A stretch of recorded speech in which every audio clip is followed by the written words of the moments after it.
तो दोस्तों आज की कहानी एक ऐसे लड़की के ऊपर आधारित है जो अपने स्टेप ब्रदर से बहुत लंबे टाइम बाद मिलने के लिए जाती है और उसको वहां पर कुछ अच्छा लग जाता है जिसकी वजह से वो कुछ टाइम के लिए वहीं पर रुक जाती है। अब आप तो जान ही चुके होंगे कि आखिर वो किस लिए रुकी है, तो कहानी को एंजॉय करने के लिए बने रहें। तो कहानी की शुरुआत होते हुए मैंटी नाम के एक लड़के को दिखाया जाता है जो एक रेस्टोरेंट में बैठा होता है और वहां पर उसका डैड उसे अपने साथ चलने के लिए कह रहा होता है क्योंकि मोंटी अपने मॉम के साथ रहता है, क्योंकि बहुत टाइम पहले उसके डैड ने उसकी मॉम को छोड़ दिया था और वो किसी और औरत के साथ लिविंग रिलेशनशिप में थे। लेकिन अब थोड़े ही दिनों पहले मोंटी की मॉम की डेथ हो गई थी, तो उसके डैड उसे अपने साथ रहने के लिए बोल रहे होते हैं। लेकिन यहाँ पर मोंटी मना कर देता है। वो बोलता है कि मुझे अपने मॉम के घर में ही रहना है और मैं अपने फ्रेंड ब्रूनो के यहाँ ही नौकरी करूंगा। और वो इतना कहकर अपने डैड से अपने काम पर चला जाता है। अब जब वो घर आता है तब देखता है कि उसके घर में पहले से एक लेडी मौजूद है। उसके पूछने पर वो उसे बताते हैं कि वो उसके स्टेप मॉम की असिस्टेंट है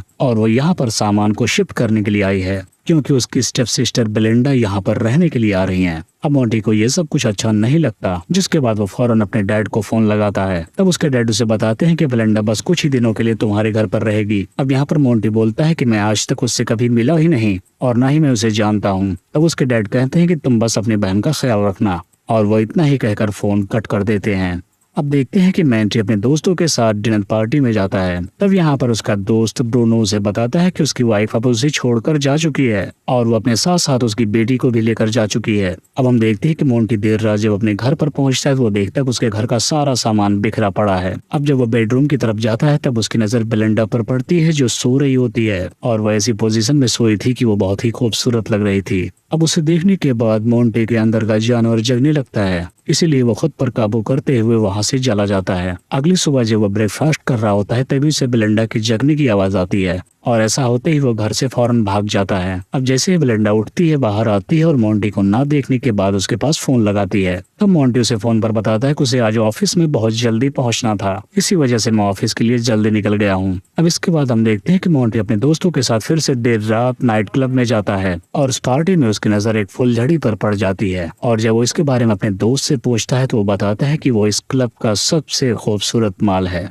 और उस लड़की का नाम बेलिस्टा बताता है। जिसके बाद मोंटी सबसे आगे जाकर उससे नैन मटक्का करने लगता है। अब इसके बाद हम देखते हैं कि देर रात होने के बाद जब मोंटी अपने घर पर पहुंच जाता है तो अपने घर के दरवाजे पर रुक जाता है क्योंकि वहां अंदर बेलिंडा उसका इंतजार कर रही थी और वो उससे मिलना नहीं चाहता था, जिसकी वजह से वो एक रेस्टोरेंट में जाकर पूरी रात बिताता है। अब अगली सुबह हम देखते हैं कि मोंटी अपने डैड से मिलने के लिए जाता है, जहाँ पर उसके डैड उसे बताते हैं कि तुम्हारी मॉम मुझे पसंद नहीं थी और मुझे शुरू से तुम्हारी स्टेप मॉम से प्यार था। जिसके बाद वो मोंटी को अपने साथ रहने के लिए मनाने लगते हैं। जिसके बाद मोंटी मना करके ब्रूनो से मिलने के लिए चला जाता है, लेकिन देखता है कि ब्रूनो पहले से ही दुख के सागर में डूबा हुआ है क्योंकि उसकी वाइफ और बच्चे उसे छोड़कर जा चुके हैं। अब फिर से रात हो जाती है लेकिन मोंटी घर पर नहीं जाता। तभी अचानक उसे पास बेलिंडा का फोन आता है और उसे बताते हैं कि वो एक मुसीबत में है और उसे फौरन घर पर बुलाती है। अब मोंटी के घर आने के बाद जब वो पूछता है तो बेलिंडा उसे बताती है कि घर की वॉशिंग मशीन खराब हो गई है, जिसकी वजह से पूरे घर में पानी फैल गया है।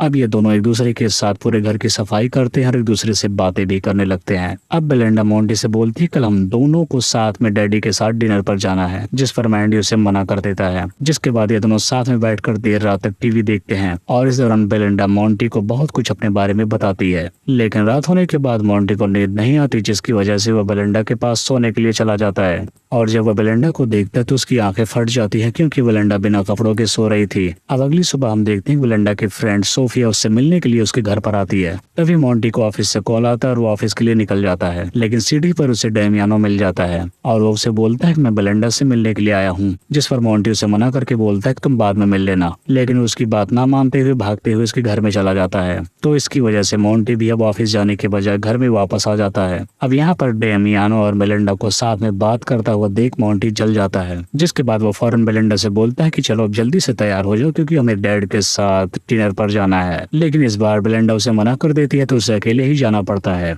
अब डिनर करने की जगह पर पहुंचने के बाद मोंटी देखता है कि उसके सामने बस उसकी स्टेप मदर है, इसके अलावा वहां पर कोई नहीं आया है। तब वो बताती कि उसके डैड को एक ऑफिस की मीटिंग अटेंड करनी थी, इसी वजह से वो आ नहीं सके। अब इसके बाद वो बातों ही बातों में मोंटी को बताते कि तुम्हें अब मुझे ही अपनी मॉम मान लेना चाहिए और अब तुम हमारे घर पर रहने के लिए आ जाओ। लेकिन यहाँ पर मोंटी बताता है कि वो अभी भी अपने डैड से नाराज है क्योंकि वो उसे और उसकी मॉम को अकेला छोड़कर चले गए थे। जिसके बाद वो घर जाकर बेलिंडा के काम में काफी मदद करता है। जिसके बाद ये दोनों फिर से देर रात तक टीवी देखते और बातें करते हुए बेलिंडा उसी के पास सो जाती है। अब उसके सो जाने के बाद मोंटी आराम से उठता है और घर के बाहर जाकर रात भर पता नहीं क्या सोचने लगता है। जिसके बाद वो सुबह जब ऑफिस में जाता है तो वहाँ भी उसका दिल नहीं लगता और इसके बाद वो बेलिस्टा को फोन करता है। जिसके बाद बेलिस्टा उसे अपने घर पर बुला लेती है। जिसके बाद अब की बार ये दोनों साथ में ड्रिंक करते हैं और इसी दौरान ये दोनों एक दूसरे से इंटीमेट भी हो जाते हैं। अब अगली सुबह होते ही बेलिस्टा उसे जाने के लिए कहती है क्योंकि उसकी डिमांड पूरी हो चुकी थी। लेकिन यहाँ पर हमें पता चलता है कि असल में मोंटी हमेशा बेलिस्टा के बारे में ही सोचता रहता था। अब जब रात को वो घर आता है तो देखता है कि बेलिंडा उसका इंतजार कर रही थी। जिसके बाद यहाँ पर ये दोनों एक दूसरे के सामने खड़े होकर बातों से स्टार्ट करके काम तक लेकर जाते हैं और फिर भरपूर रोमांस करते हैं। जिसके बाद पूरी रात ये दोनों एक दूसरे के साथ ही रहते हैं। लेकिन अगली सुबह बेलिंडा जल्दी चली जाती है और वो मोंटी के लिए एक नोट छोड़कर जाती है जिसमें ये लिखा था कि वो अपनी मॉम डैड की शादी में जा रही है। और जब मोंटी उठकर वो नोट पढ़ता है तो वो भी जल्दी से तैयार होकर शादी में चला जाता है और यहाँ पर आकर वो बेलिंडा से कल रात के लिए माफी मांगता है। लेकिन बेलिंडा उसे बोलती है कि कोई बात नहीं, तुमने जो किया सही था क्योंकि ऐसा कुछ भी करने के बाद हमेशा पछतावा रहता ही है।